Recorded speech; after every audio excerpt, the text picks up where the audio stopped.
another, people, backstabbing one another, people doing all manner of things just because they cannot be able to manage conflict. I won't be doing this alone. I have an expert with me who specializes on relationship matters like this, and together we'll be having this conversation. But before I introduce my guest, I Can Make It is on standby. When we come back, the conversation continues. Stick around.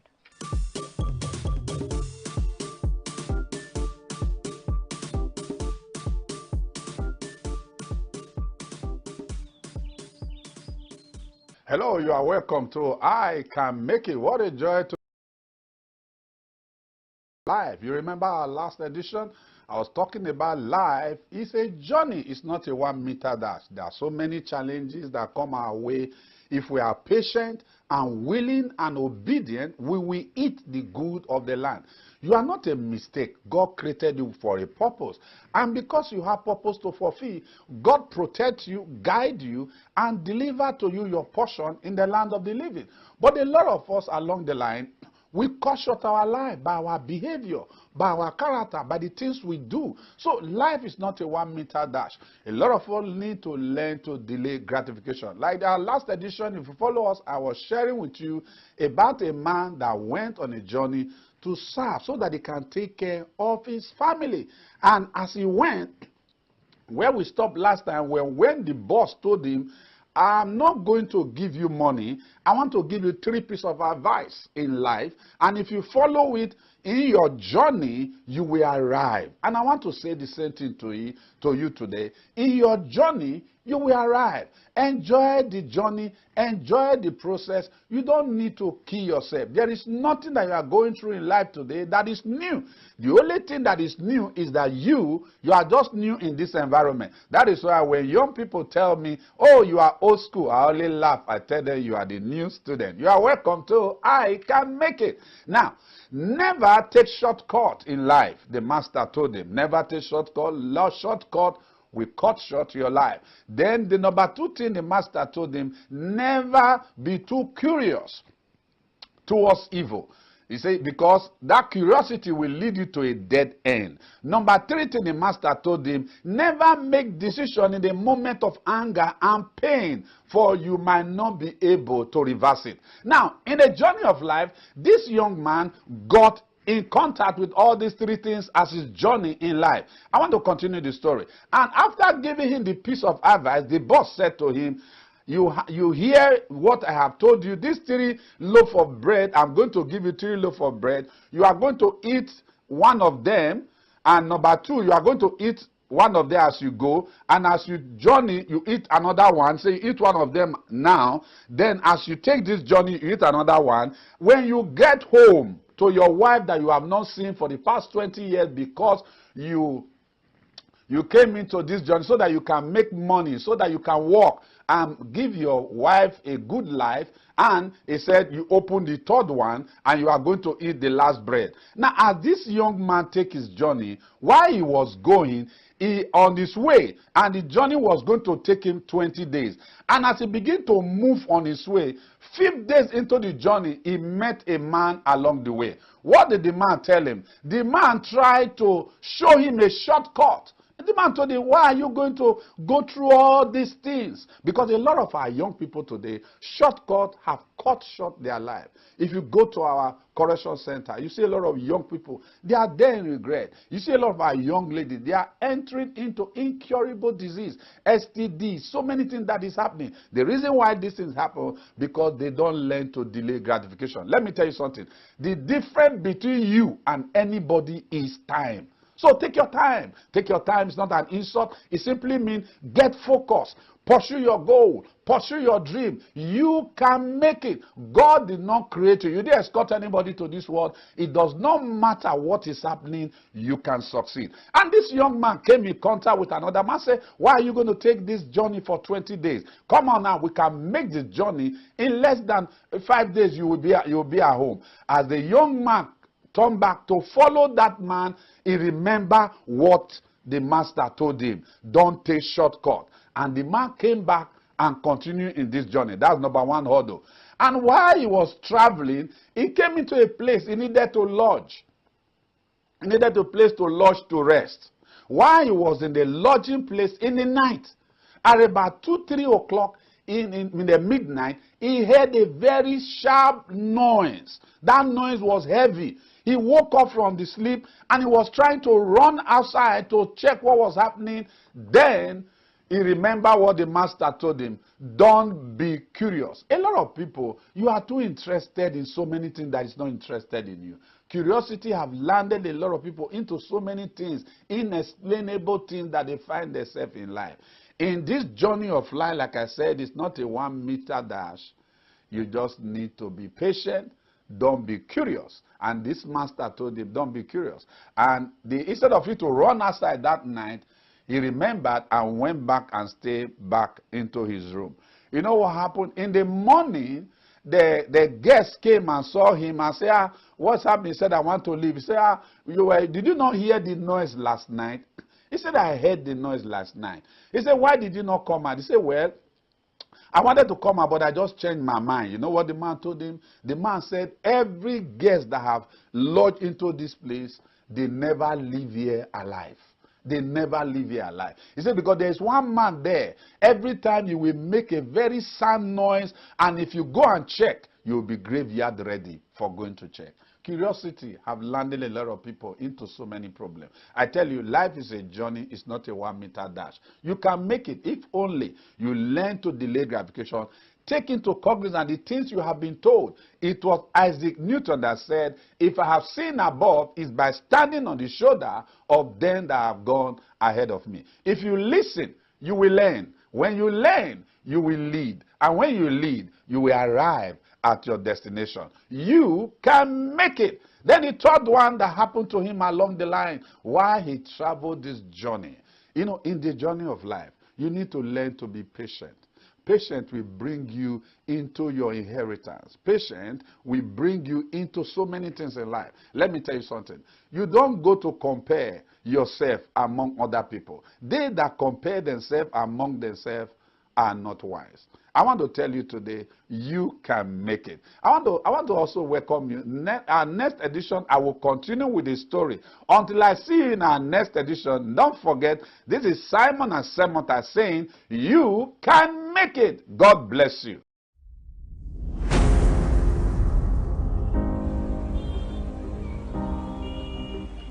When the city is getting too loud,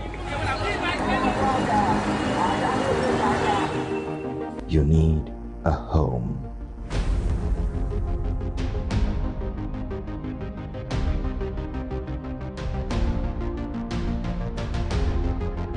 Home is love,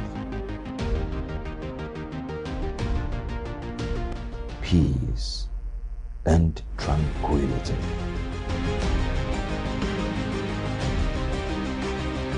Home is Housing TV Africa.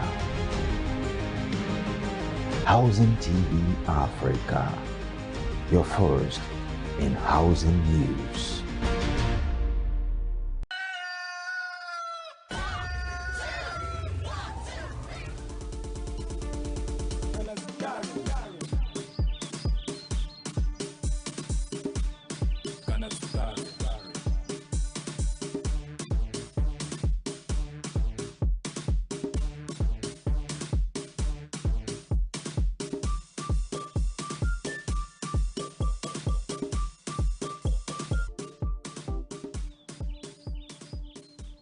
Welcome back. My guest is just joining me, and he's actually the first guest for this conversation.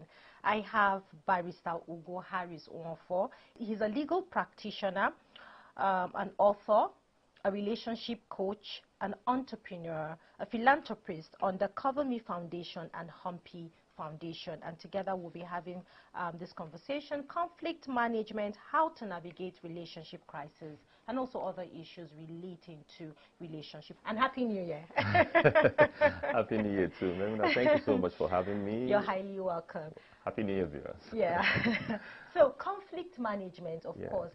You know, there are certain topics we don't talk about on a daily basis, and I really don't know why, but we need to bring these topics to light. People need to understand that, hey, there are certain things that are very, very vital and important, most especially when you're having relationships with people. Because people think it's just having, being in an intimate relationship that you know how to handle people. No. You must know how to handle people in other aspects. Yeah. You have colleagues, you have other people's children living with you, you have your neighbors, you have friends. So first, let's start with what really is conflict management.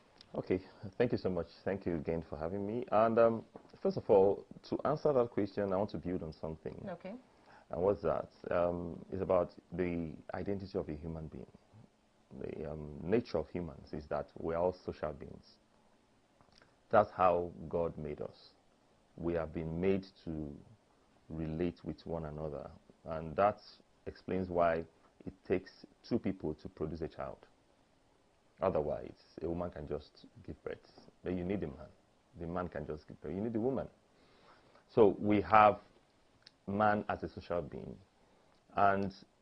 But these social beings have been made to be individualistic in their characteristics. Okay, yeah, man was formed to be an individual in his character. That's why you hardly will find anybody that has the same thumbprint like you. That's how ideal and unique you are from me. DNA shows that you came from this person, but in characteristics, you can't have 100% characteristics like the other person. It's not possible. And that is why if you have 10 billion people on earth, you're definitely going to have 10 billion fingerprints. And that's how God made it. So people are not well educated or informed that you are different from this person. So there are bound to be places where we will have divergent views, disagreements, misunderstanding, because my understanding might be different from you, which can be fashioned by how I was brought up, my social environment, my background, historical background, you different, and even education. So conflicts, what is conflict? Conflict is disagreement, simply put. It is having disagreements. So there's nothing wrong with having disagreements. That is the core nature of humans, to have misunderstanding, to have individual uniqueness about us. Now, what is conflict management? It is the ability to come to compromises, respect each other's views, come to compromises, to be able to form a common cause, irrespective of our divergent views. Okay. Now, where there is now conflict that is not manageable is where A, knowing that you are an individual with certain unique characteristics, tells B, you have your own divergent views, but you must follow my own for us to pursue this common goal. Okay? So then there's war, there's problem, and one person dies. That hasn't solved it. That hasn't solved or propagated the problem. Yes, the problem. So conflict management is where people are not able to manage or minimize. Okay, it might not clear, but at least minimize to a very, very civil limit. Civil limit is where we respect ourselves. Civil limit where you might not be able to extricate all, but minimize it in a way that we respect his views and we talk. And the only way to do that is when we put those things on the table. Well, I'm going to tell you steps people can take to deal with that. I like the part where you stated that whenever there are issues, people should bring it to the table. Now, this brings me to my next question, which is family. Of course, we all came out from a family. And we're meant to understand that family is the foundation in which each and every human being either behaves, relates with people, their characters, and what have you. Now comes to relationship with people. Are you saying that family plays a huge role in shaping people's mentality? Fundamentally. Fundamentally. You know, I'm a Christian. However, I don't like calling devil's name when somebody does something wrong. They say it's the devil. How is it the devil? Can you imagine? Can you imagine? Well, did the devil come to Do you understand? I mean, there? devil, how? Leave devil alone. Devil always have an entry level into our lives if we want him to, if we allow him to. But let's be responsible to our lives. Okay, so the family is responsible. First of all, family is the source of your entry on earth. Whether that family is in the bush, in the wilderness, wherever, you came from a family. When I mean family, whether married or unmarried, the family is those two people that copulated, leading to the fetus being formed and the birth, the child being delivered. Those two people have the responsibility because God is entrusting you with this seed to raise that child. Now, the historical background of those two people will go a long way in shaping how this child will be raised. So if these two people, for instance, were not even married, that begins to shape the child. If these two people were from divorced homes, that will shape this child. If these two people, one maybe was living wayward and all that, it will shape this child. If these two people were always fighting in the presence of this child at 1 year, 2 years, 3 years, 4 years, 5 years, 6 years, 7, to 11, to 12, until the child becomes a teenager, the child will always take after one of those things. If these two people were taking the child to, I have a lot of matters that we've handled in our NGO, to the extent, I mean, we investigate this child. Why is this girl, why are you standing on the streets? Find out that my mom drove me into it. I give returns to my mom because that's how she believes survival can happen. Okay, so the family is very key. School is secondary. Primary is the family. The school, because the school can't do beyond what the family can do. Because you can decide, you determine the school you put your child. That's already a decision for the child. You now put the child in the school, you don't even know what's going on in the child's life. For 1 week, you don't converse with your little girl. For instance, my daughter, I mean, you can't, every day, I mean, when I go home now, she's going to ask me, she's going to tell me everything about what happened in school. Who talked to her, who didn't talk to her. She'll tell my wife, she'll tell everybody, she'll tell us. Because we made it a point of duty, we need to get involved with your life.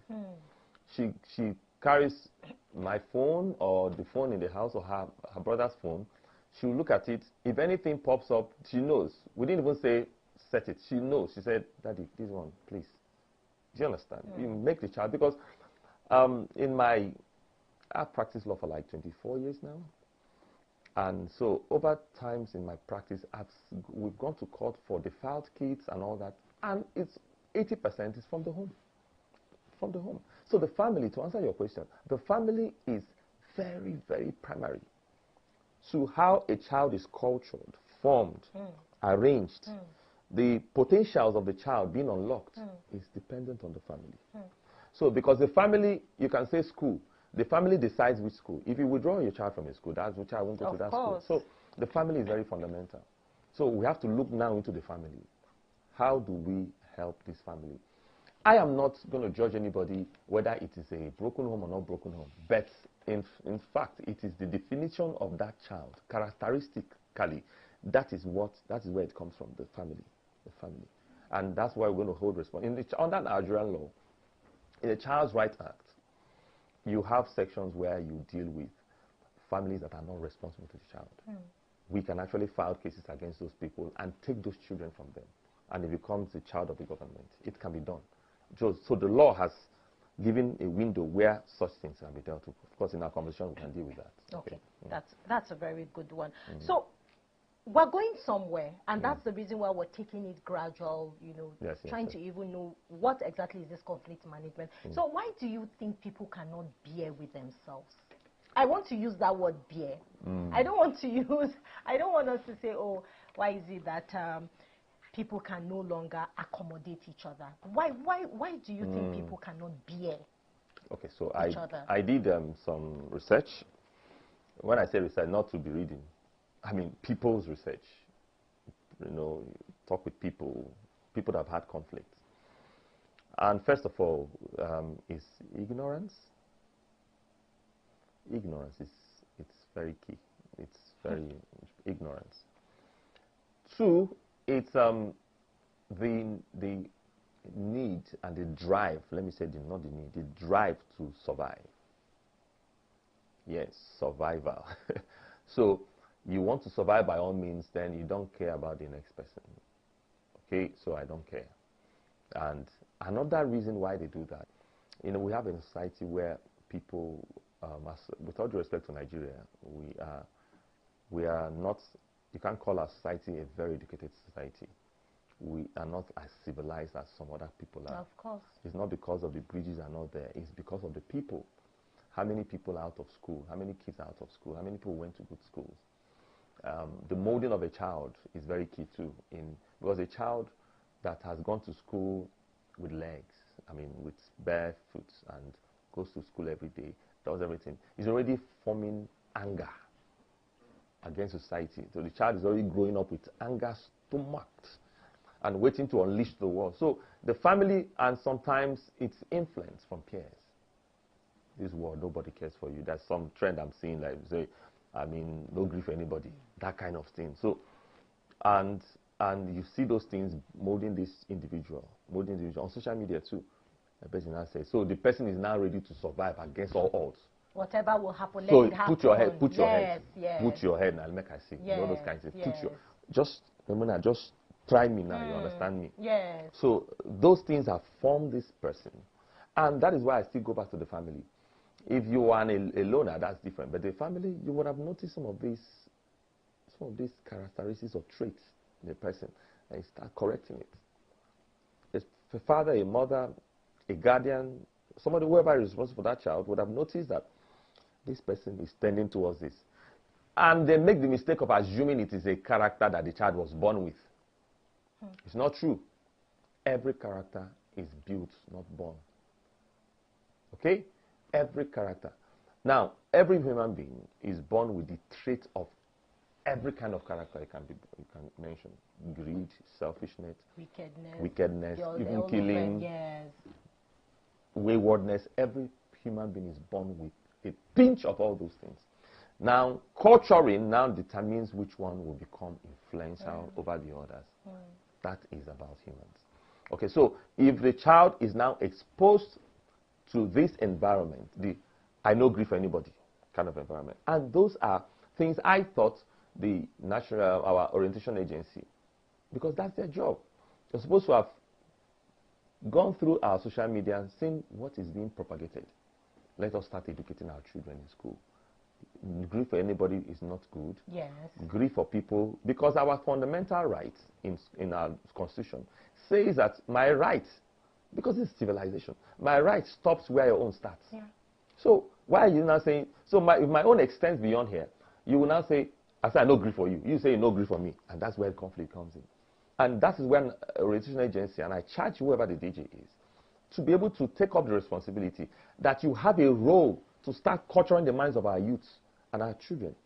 Talking to them, go on, do it. You have all the avenues to do that. Okay? To be able to culture their minds and tell, please, this is not it.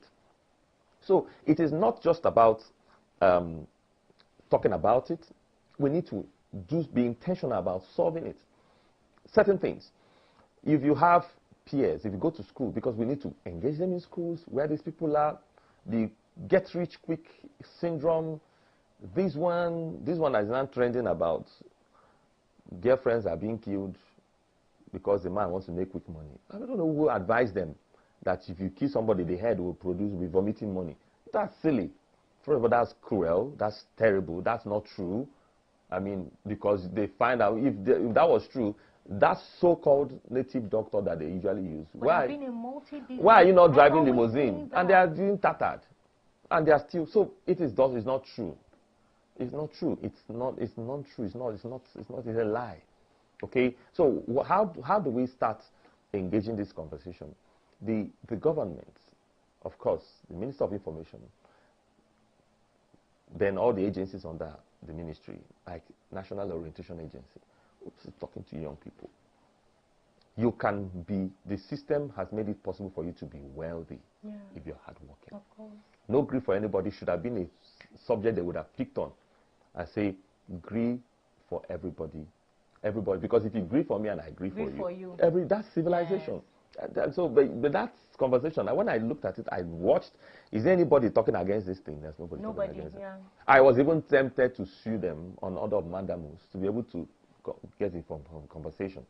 But of course, it's a one-man crying in the wilderness sort of thing. So this is what we are facing today. And that is why it has now led to these things that you're now hearing here and there about people killing people and all. Everybody wants to survive. So survival is part of it. Peer group is part of it.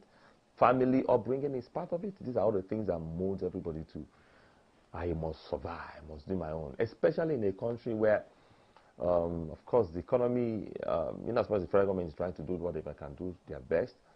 But of course, things have gone up a little bit somehow, not just a little bit, things have gone up. So people now say, this year, like I saw in people's status, this year is red. Can you imagine that? I don't even know who is coming up with all of those things in the first place. Twisted minds. There are people that are twisted in their thinking. So they sit down like this, red, and they post it. And then other people copy without even knowing. There was one I saw during Christmas. The person said, on New Year, this year, I will eat people's money. Listed about 8 items. Okay, yes, I saw what I will eat people's money. I will take what belongs to Caesar for Caesar. I will, yes, I actually saw that right up. And it's really funny because when I read through it, I actually thought someone was making a joke out of it. You know how people can just go on social media and then post. But then I kept seeing... Teenagers are picking up those things. A teenager sees it. Yes, and it becomes reap where I did not sow. Good. Why would you reap where I did not sow? Why would you? Yeah. And that conversation... You see, sometimes you look at communist countries, you don't blame them in certain things. They try to manage this country. This is what the Ministry of Information should have picked on. The next thing, go on TV, go on social media and ban that kind of rubbish. And start talking to young people. You will reap where you sow. It's in our constitution. You can't can you wake up and it's flying around? And it is very potent. You will take what belongs. How would you take what belongs? That's stealing already. That's stealing already. And that's going the extra mile of acquiring things that you did not work for. So somebody reads it. Somebody sits down like this. He reads it. He's informed. The next thing he's going to do is, Memunat has that. How will I take it? Somebody will now come and suggest the means. But you already nursed it. Because the ambition and intention has been nursed. Then somebody will now come and say, why not just tell her to go? Did you see what happened about a girl in Delta State? She went to see her boyfriend, and the guy didn't have, she's 22 years, I think. The guy didn't have 2,000 to give her to go back. Of course, they went to spend New Year or Christmas together. Do you know what the girl told the boy? She's in second year. Call my parents that she's been kidnapped. And the silly boy agreed and called, and the parents started panicking. The father, who is trying to make ends meet, offered 40,000. They refused. Offered 100,000. They refused. Said, if you don't do so, within 2 days, the man went and begged people and arranged 2 million, which was what they were requiring from them. But the man was smart. He now went to police and told police, look at what's happening. Police now played along. Police, give it to them, they can be very good. If they want to be good, yes. Of course, if they want to really do I was so pleased with the police, Nigeria police. They now followed this thing up, and the boy received the money. And gave the stupid girl 500,000. And at 1.5. That's the agreement they had. He's the one pulling the job now. And gave her 500,000. And they were happy. They hailed themselves. It is in that they caught them. And the video, I will send you the video where they were confessing. Of course, this is. So that thing was built somewhere. And the police asked the lady, who took you to school? Your mother is who?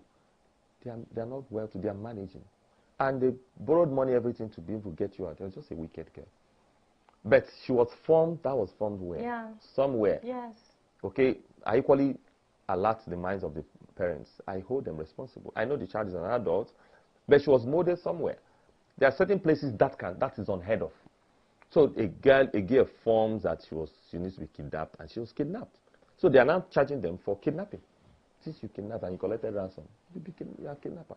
Whether you are playing or not playing police, and that is a capital offense. Yeah, it is. Capital offense. So that's what it is. That's what it is. That's what we're having. So sad. So this brings us to I won't even say the main topic, but the main issue on ground, yeah? I know you are familiar with the trending story on ground presently that just busted out, I think 2 days, yeah? It's up to 2 days now. It started on social media, Nigerians on social media started mourning the death of Salome, a very young girl, 24 years, she was murdered by her boyfriend, so-called boyfriend, who they said is a gospel musician. But then there are so many ways into the story, Even while we were discussing before, we came into the studio, you gave me heads up of some of the researches you have done concerning this case, and how far you have dug out, some information. Now, let's talk about this particular case because it's worrisome. It's worrisome because it has to do with a life. A life has been gone. And going by the story that the alleged murderer is giving, is just not straight to us. So we're asking questions. First things first, would you attribute this to conflict management? Well, personally, this is not conflict management issue. The law deals with conflict management in a particular way. Yeah, I mean, let me give you one aspect in the criminal code where you want to hit me. I should hit you with the degree that is commensurate with what you want to hit me with. So if you want to shoot me, or you wanted to hit me with a stick, why would I go and carry a rod? To hit you. So the law allows you to have self-defense and all those kind of things. Now, conflict management is when issues are put on the table. This man, I think his name is Ajayi, yes, the so-called guy. Timileyin. Yes, he was caught. He did not call. I mean, I have certain other ones there. The person calls the police. I just killed him. That would even want to even fake up a story and call the police. I called, yes. Give a story. You have the one that killed the nurse wife in the U.S. I have many of them. So there were some 4 boys last 3 years that were caught with the girlfriend of one of them. The head. They were moving. Vigilante people caught him. Vigilante caught him with the head, and because they were cooking the head.